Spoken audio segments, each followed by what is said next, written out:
Hello everyone, welcome back to the class. This is Module 6, Sangha, which also means community.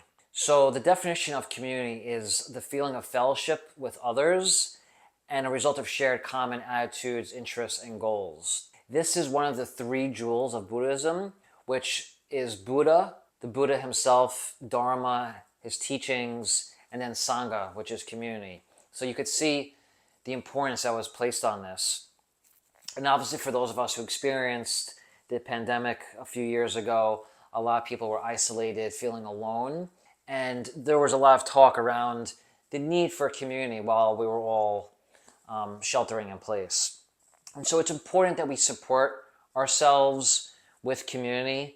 A good, healthy, thriving community is like-minded individuals, but then also individuals of all, walks of life. So you have doctors, lawyers, chefs, gardeners, you have teachers, you have elderly people, you have young people, you have middle-aged people, and everyone is utilizing each other's strengths to obviously help uplift the community as a whole. A lot of communities are also used as, areas of opportunity for businesses, for marriage, right? It could provide a lot when you have this kind of resource available to you.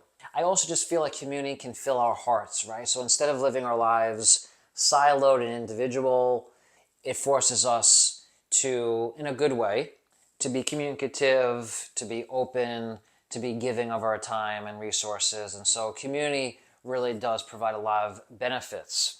For me personally, within the Zen framework and context, I started sitting with my group on Saturday mornings regularly and became very involved in the community. I was donating regularly to the Saturday morning sits, and then my teacher had asked if we could start doing chanting services on Sunday mornings on the other side of town at another Zen center. And so we were doing Saturday mornings and Sunday mornings. And then we added a Monday night class. So I was doing Saturday night, Sunday morning, and Monday night. And so my involvement in the practice and within the community just grew and grew and grew. And eventually I was asked to be a board member. And then the group took the next step, which was we wanted to create a full-fledged center that wasn't renting out yoga studios and rooms from other places, but wanted our own place. So we started an Indiegogo campaign to actually raise money to have a full center in a house with 5-6 days a week of activity and practice. And so the community grew from 2 or 3, 4 people coming regularly to 20, 30, 40, 50, 60 people. And then obviously with the increase of Zoom and video conferencing, now the community, not only that one, but all communities are now able to be global because of the internet and technology. And so I think all communities have sort of this natural desire to want to uplift one another, and that's obviously why community is so important. It doesn't have to just be within the spiritual context. I have found community in my work environment, lacrosse and sports, and even other spiritual organizations. And so I just want you to keep an open mind, once again, about where community can exist and live. It doesn't just have to be in the framework of, religion or spirituality. Anywhere where people are coming together to support one another, and there's like-mindedness and growth opportunities and an embedded built-in support system is really what's most important. I did grab 2 books that I've included in the course that I have here that I think touch on this. The first one is called The Dude and the Zen Master, and it's written by Jeff Bridges, who, for those of you might be familiar, famous actor and played The Big Lebowski and many other roles, Crazy Heart as well. And then his Zen bestie, Bernie Glassman, who is a really famous Zen practitioner who has since passed away. But this book is all about their relationship and how they formed their friendship primarily through Zen practice, and how that created a bond and a community between the two of them. So this is an interesting, fun read. And then this one is also interesting. This is called Fire Monks. Shunryu Suzuki, who we spoke about in Beginner's Mind module number 3, I believe. He started San Francisco Zen Center up in San Francisco, and then he started a retreat center called Tassajara in sort of the Tassajara Mountains in Northern California. Unfortunately, some of you might be aware that California has a lot of issues with wildfires and very fire prone, especially out in the wilderness and the redwoods and where there's trees and where it's quite remote. Tassajara is one of the premier Zen retreat monasteries and temples in the country, and it also has a whole thriving tourist piece too. So people go there to practice, and then people go there just to visit and enjoy the hot springs and basically stay at a resort.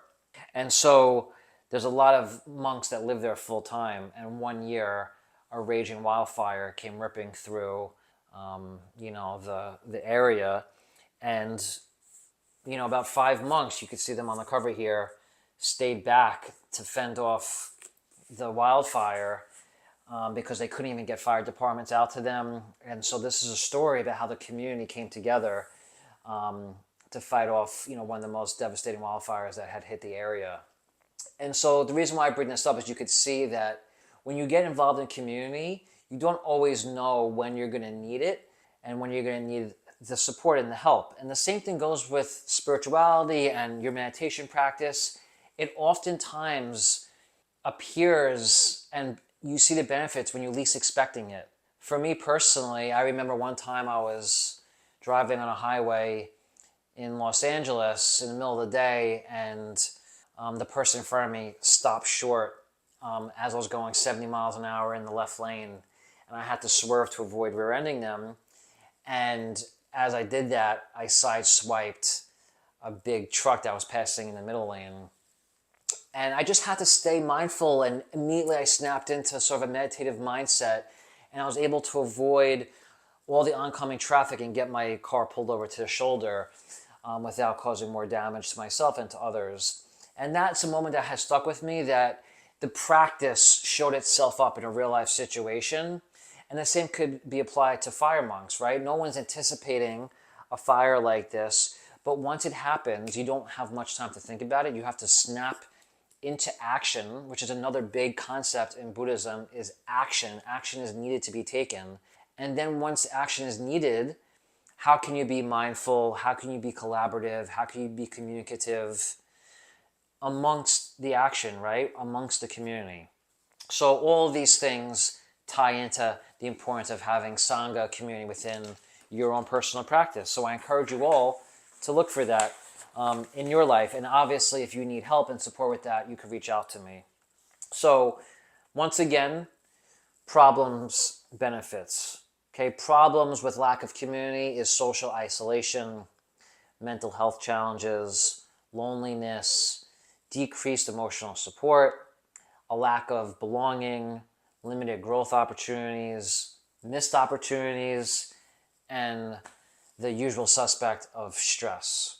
Now, quite a bit of benefits with having community. You have social support, emotional support, practice support. It actually adds to longevity by being involved in community. Increased happiness, increased well-being, diversity, security, fulfillment, and improved personal self-esteem.